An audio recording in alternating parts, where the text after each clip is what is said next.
في قلب أسوان وتحديدا على قمة جبل أبو الهوى كانت المغامرة اللي غيرت نظرتي ووقعتني في غرام أسوان. تعالوا شوفوا الرحلة من أول خطوة لحد ما وصلت لقمة الجبل وشفت أجمل شروق للشمس ممكن تتخيلوا. مغامرة كلها تعب وضحك بس تستاهل كل لحظة. يلا بينا معايا مغامرة قررنا ان احنا ننفذها دلوقتي، وهي نطلع جبل ابو الهوى. ده يعتبر اعلى قمة جبلية في اسوان عشان نتفرج على لحظة شروق الشمس هنا والنيل بجماله. طبعا احنا بننهج عشان بذلنا مجهود قوي جدا في المطلع ده. مطلع طويل شوية شاق، وبعد كده لسه هنكمل الجزء العلوي ده عشان نطلع نتفرج على جمال النيل من فوق. الارتفاع قد ايه؟ الارتفاع 130 متر. 130 متر نفترض ان احنا نطلعهم، وعشان نتفرج على منظر شروق الشمس في اسوان. حقيقي يا جماعة مفيش كلام يقدر يوصف اللحظات الممتعة اللي قدامنا دي. لحظات فاقت كل التوقعات، جمال غير طبيعي. شايفين حتى الاشجار والنخل والخضرة والنيل والمراكب والشمس. ايه ده؟ طب احنا جينا هنا ازاي؟ جينا هنا عن طريق مركب من البر التاني ودانا الى البر الغربي اللي قدام حضراتكم عشان نستمتع او نشوف اللحظات دي. الموضوع كان محتاج مننا ان احنا نلعب رياضه قبلها، لان الموضوع مش سهل يعني زي ما احنا كنا متخيلين. طب تعالوا بقى ايه نكمل صعود الجبل معاكم. واستحملونا بقى ايه عشان الموضوع مرهق شويتين. بسم الله. طبعا اللي هيطلع طلعه زي كده لازم لبس مريح، وفي نفس الوقت لبس رياضي وكوتش رياضي عشان يتحمل معاك مشقة الصعود على القمة. بصوا طبعا كل ما بعلى كل ما المشهد بيزداد جمال. طبعا عشان تيجي مكان زي ده لازم تبقى متفق مع حد يجيبك بالمركب من البر ده للبر التاني وينتظرك عشان يرجعك تاني. انا طبعا مش جاي لوحدي، انا جاي وفي جروب من الشباب. افترض نطلع عند القبة العلوية، يعني بما انك انت جيت هنا ابو الهوى اجمد شوية واطلع فوق عند القبة. طبعا الموضوع مرهق جدا، ولكن هنحاول نطلع معاكم ونعيش المغامرة سوا ونتفرج على لحظات مش هتلاقيها في اي حتة غير هنا. المفروض كان ناخد شهر كده يلعب رياضة ويجري. بصوا كل ما اطلع كل ما بتلاقي المنظر يزداد جمال. ما شاء الله لا قوة الا بالله. حقيقي مذهل. شوفوا لمعان النيل مع شروق الشمس مع المنظر بتاع اسوان بالكامل. انت خلاص انت كده يعتبر اسوان بالكامل انت شايفها بدون مبالغة يعني. طيب نكمل طلوع عشان نتفرج على القبة، وهو تحدي بقى.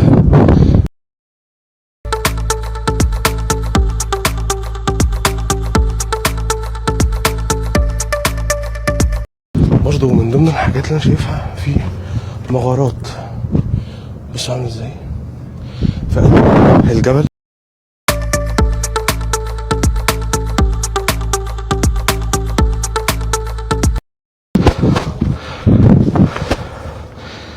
صعبان عليا والله. انا طلعت سانت كاترين قبل كده. ايه هو مش متعب زي سانت كاترين بس متعب برضه. مش متعب ومتعب. لسه ما فطرناش ومفيش طاقة. طب ايه رايك في المنظر؟ لا منظر ده. كل ما بنعلى كل ما بيبقى ما ينفعش واحد يدقلك من هنا، ايه؟ ندقلك وخلاص.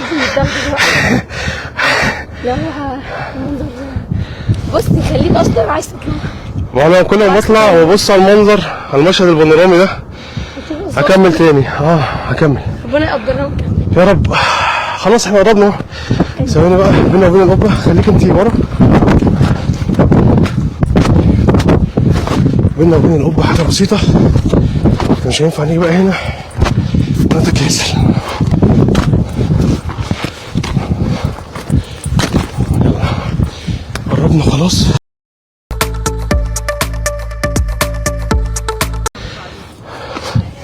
بص بقى، طبعا اللي بيجي هنا لازم ياخد صورة من هنا. طب ليه بقى؟ لان انت حرفيا قاعد هنا. طبعا مكان خطير جدا، ولكن الصورة ديت مستحيل يعني تقولي بقى هقدر اعملها بالفوتوشوب ولا اي حاجة خالص. بص عاملة ازاي.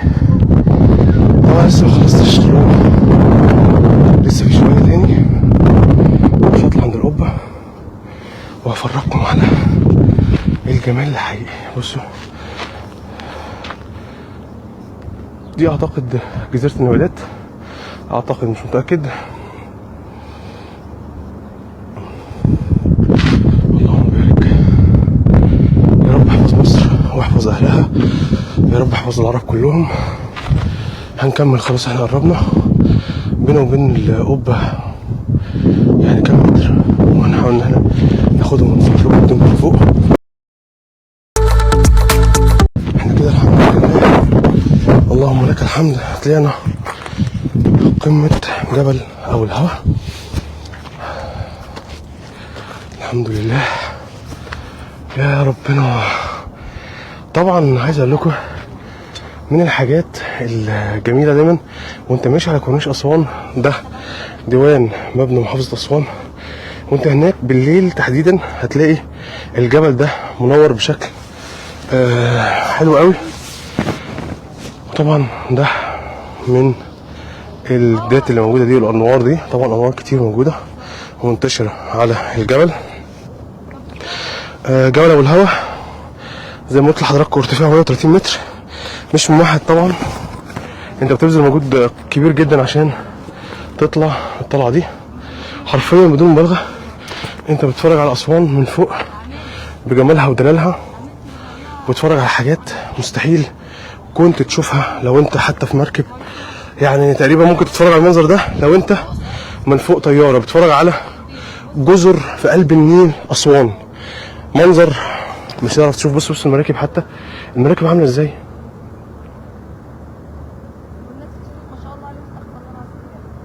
بصوا كل حضراتكم ما شاء الله، مشهد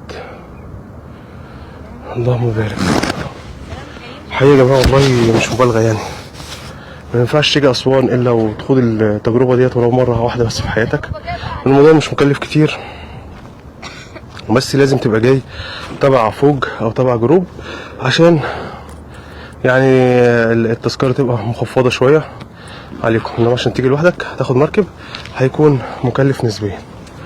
عايز اقول لحضراتكم كمان ان انا يعني هضطر كده اقفل كمان شويه عشان ناخد لنا احنا كمان برضو كام صوره، وبعد كده هنطلع لايف تاني من لحظات لا تنسى من شروق الشمس هنا في المكان الروعه المذهل اللي ما كنتش متخيل ان في حاجه بالجمال ده. يا جماعة بجد مش هتصدقوا المنظر ده.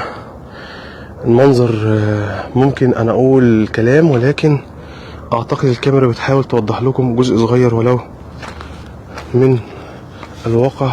الواقع جميل اكتر من كده بكتير. بص بقى لمعة المية، بص لمعة المية. اسم الجبل ايه ده؟ اسمه جبل ابو الهوى في اسوان، اعلى قمة جبلية في اسوان. بس طبعا انا عايز اقول لكم ان انا كنت جاي سقعان، دلوقتي انا جسمي كله عرقان عشان طلعت الجبل. بصوا طيور على امتداد عينينا بتبقى طايره، بس طبعا عشان الكاميرا مش هتقدر تجيبها لان هم قريبين من ميه النيل. مشهد ولا اروع، حرفيا بدون مبالغة.